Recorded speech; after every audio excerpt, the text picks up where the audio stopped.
In this tutorial, I just want to show you how you can quickly and easily add the current time and the current day to your header or footer for your page in Excel, which is great because if you're printing out a report, for example, you can keep track of whenever it's printed out, or you can also keep track of whenever it's like made into a PDF, for example. So to do this, first go to the bottom right here, and as you can see right now we're in normal view, but you're going to go from normal view to page layout view, like that.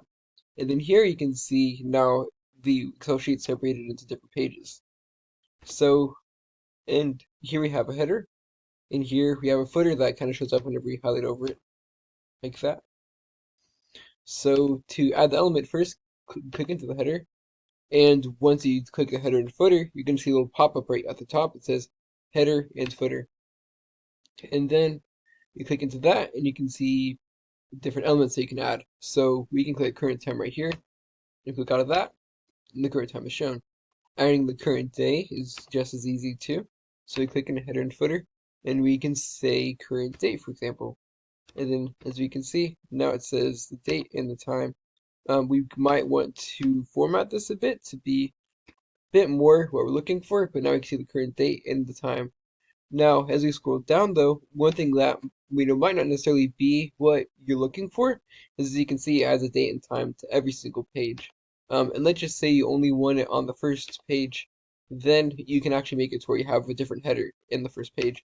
So to do this, first you need to click header and footer, and you need to click different first page. Then the next step is to make sure that you have content in the second page. So here you can see we don't have anything in the first page and the second page, so it just says header. So, but if you scroll down here, let's just say we type a 1 for some random ones into the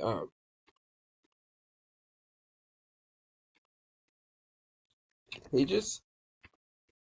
Now it just says first page header. And you scroll down here, it just says header. So, because there's content in 2 pages, we can go up here, add the current date and time. And then now we have that in the first page header, and it is not in the second page header. And we can tell that because it says header when we click on the second page, and it says first page header when we click on the first one. And that's it. I hope you found this tutorial to be helpful. If you did, like, subscribe, comment. Thank you for watching. Have a great day.